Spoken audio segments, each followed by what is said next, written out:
ਵਾਹਿਗੁਰੂ ਜੀ ਕਾ ਖਾਲਸਾ ਵਾਹਿਗੁਰੂ ਜੀ ਕੀ ਫਤਿਹ। ਮੈਂ ਤੁਹਾਡੀ ਹੋਸਟ ਨੀਲਮ ਕੌਰ ਤੇ ਮੈਂ ਟੀਵੀ 84 ਦੇ ਸਾਰੇ ਦਰਸ਼ਕਾਂ ਦਾ ਨਿੱਘਾ ਸਵਾਗਤ ਕਰਦੀ ਹਾਂ। ਪ੍ਰੋਗਰਾਮ ਸੱਚੋ ਸੱਚ ਵਿੱਚ ਰੋਜ਼ਾਨਾ ਦੀ ਤਰ੍ਹਾਂ ਤੁਹਾਡੇ ਤੇ ਸਾਡੇ ਹਰਮਨ ਪਿਆਰੇ ਡਾਕਟਰ ਅਮਰਜੀਤ ਸਿੰਘ ਜੀ ਮੇਰੇ ਨਾਲ ਬੈਠੇ ਹੋਏ ਨੇ। ਆਓ ਨਾਲ ਮਿਲ ਕੇ ਪ੍ਰੋਗਰਾਮ ਸ਼ੁਰੂ ਕਰਦੇ ਹਾਂ।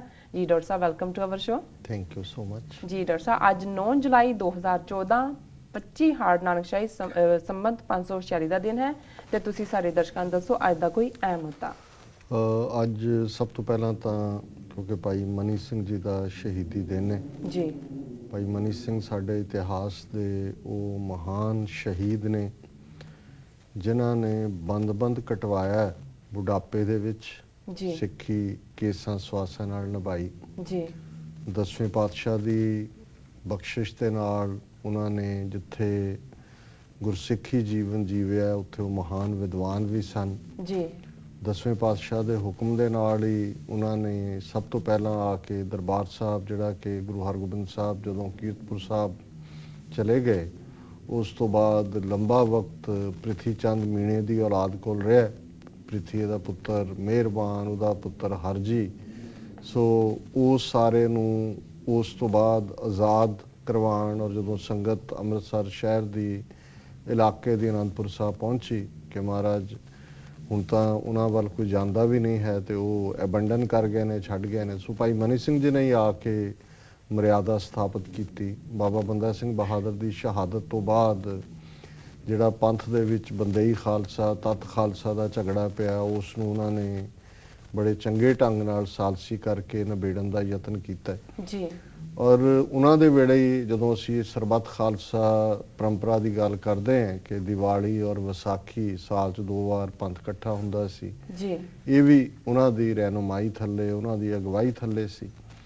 ਤੇ ਅਖੀਰ ਜਦੋਂ ਕਿ ਇਸ ਕਿਸਮ ਦੇ ਇੱਕ ਸਰਬੱਤ ਖਾਲਸਾ ਇਕੱਠ ਜਿਹੜਾ ਕਿ ਦੀਵਾਲੀ ਦੇ ਮੌਕੇ ਤੇ ਹੋਣਾ ਸੀ ਉਸ ਦੇ ਲਈ ਜੋ ਵੀ ਉਸ ਵੇਲੇ ਦੀ ਫੀਸ ਉਹਨਾਂ ਨੇ ਰੱਖੀ ਸੀ ਕਿਉਂਕਿ ਸਿਕਿਉਰਿਟੀ ਪ੍ਰਬੰਧ ਦੇ ਲਿਹਾਜ਼ ਨਾਲ ਜਾਂ ਰਾਜ ਖਜ਼ਾਨਿਆਂ 'ਚ ਇਹੋ ਜਿਹੇ ਤਰੀਕੇ ਨਾਲ ਆਮਦਨ ਹੁੰਦੀ ਸੀ ਜੀ।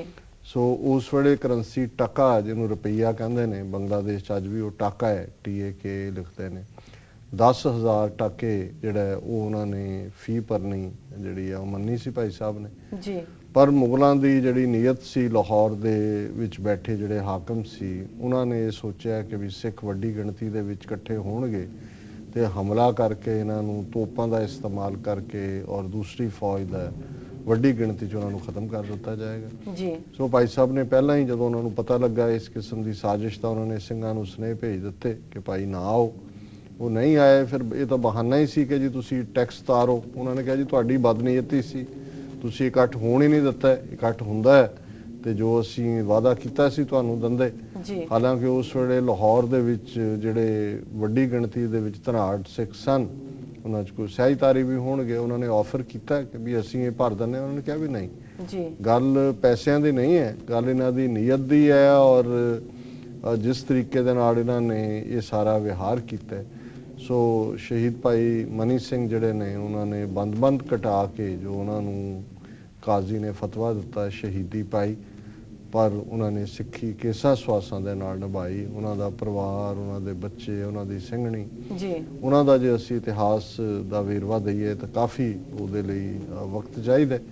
ਸੋ ਮੈਂ ਸਮਝਦਾ ਵੀ ਜਦੋਂ ਅੱਜ ਵੀ ਅਸੀਂ ਅਰਦਾਸ ਦੇ ਵਿੱਚ ਇਹ ਸ਼ਬਦ ਦੁਹਰਾਉਂਦੇ ਹਾਂ ਜਿਹਨਾਂ ਸਿੰਘਾਂ ਸਿੰਘਣੀਆਂ ਨੇ ਧਰਮ ਹੇਤ ਸੀਸ ਦਿੱਤੇ, ਬੰਦ ਕਟਾਏ, ਖੋਪਰੀਆਂ ਲੋਹਾਈਆਂ, ਚਰਖੀਆਂ ਤੇ ਚੜੇ, ਆਰਿਆਂ ਨਾਲ ਚਿਰਾਏ ਗਏ, ਗੁਰਦੁਆਰਿਆਂ ਦੀ ਸੇਵਾ ਲਈ ਕੁਰਬਾਨੀਆਂ ਕੀਤੀਆਂ, ਧਰਮ ਨਹੀਂ ਹਾਰਿਆ, ਸਿੱਖੀ ਕੇਸਾਂ ਸਵਾਸਾਂ ਨਾਲ ਨਿਭਾਈ, ਤਿਨਾਂ ਦੀ ਕਮਾਈ ਦਾ ਧਿਆਨ ਧਰ ਕੇ ਖਾਲਸਾ ਜੀ ਬੋਲੋ ਜੀ ਵਾਹਿਗੁਰੂ। ਸੋ ਬੰਦ ਕਟਾਉਣ ਵਾਲੇ ਜਦੋਂ ਸ਼ਬਦ ਆਉਂਦੇ ਨੇ ਤੇ ਉਦੋਂ ਸਾਡਾ ਧਿਆਨ ਭਾਈ ਮਨੀ ਸਿੰਘ ਜੀ ਵੱਲ ਜਾਂਦਾ।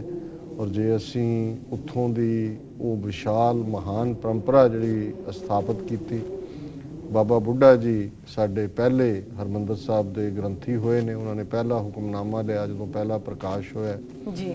ਭਾਈ ਗੁਰਦਾਸ ਜੀ ਬਾਰੇ ਅਸੀਂ ਦੇਖਦੇ ਹਾਂ ਕਿ ਉਹ ਅਕਾਲ ਤਖਤ ਸਾਹਿਬ ਦੇ ਪਹਿਲੇ ਸੇਵਾਦਾਰ ਨੇ।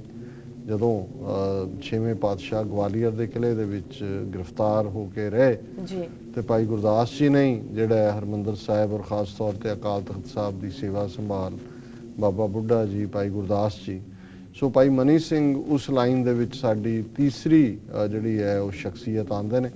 ਕਿਉਂਕਿ ਭਾਈ ਬਾਬਾ ਬੁੱਢਾ ਜੀ, ਭਾਈ ਗੁਰਦਾਸ ਜੀ, ਉਹਨਾਂ ਨੇ ਤਾਂ ਅਕਾਲ ਤਖਤ ਸਾਹਿਬ ਦੀ ਤਾਮੀਰ ਦੇ ਵਿੱਚ ਵੀ ਜਿਹੜਾ ਹੈ ਉਹਨਾਂ ਨੇ ਹੀ ਰੋਲ ਅਦਾ ਕੀਤਾ ਸੀ। ਅਸੀਂ ਇਤਿਹਾਸ ਦੇਖਦੇ ਹਾਂ, ਕਿਨਹੂ ਰਾਜ ਨਾ ਹਾਥ ਲਗਾਇਓ, ਬੁੱਢੇ ਤੇ ਗੁਰਦਾਸ ਬਣਾਇਓ। ਗੁਰੂ ਹਰਗੋਬਿੰਦ ਸਾਹਿਬ ਨੇ ਨੀਂਹ ਪੱਥਰ ਰੱਖਿਆ, ਬਾਬਾ ਬੁੱਢਾ ਜੀ ਨੇ ਇੱਟਾਂ ਫੜਾਈਆਂ, ਭਾਈ ਗੁਰਦਾਸ ਜੀ ਨੇ ਗਾਰਾ ਤਿਆਰ ਕੀਤਾ। ਸੋ ਭਾਈ ਬਾਬਾ ਬੁੱਢਾ ਜੀ, ਭਾਈ ਗੁਰਦਾਸ ਜੀ ਤੋਂ ਬਾਅਦ ਭਾਈ ਮਨੀ ਸਿੰਘ ਉਹ ਸ਼ਖਸੀਅਤ ਨੇ ਜਿਨ੍ਹਾਂ ਨੇ ਦੱਸਿਆ ਕਿ ਹਰਮੰਦਰ ਸਾਹਿਬ ਹੋਏ, ਅਕਾਲ ਤਖਤ ਸਾਹਿਬ ਹੋਏ, ਜਿਨ੍ਹਾਂ ਦੇ ਕੋਲ ਸੇਵਾ ਸੰਭਾਲ ਹੈ, ਇਹ ਰੁਤਬਾ, ਉਹਨਾਂ ਦਾ ਕਰੈਕਟਰ, ਉਹਨਾਂ ਦੀ ਦ੍ਰਿੜਤਾ ਕਿਹੋ ਜਿਹੀ ਹੋਣੀ ਚਾਹੀਦੀ ਹੈ।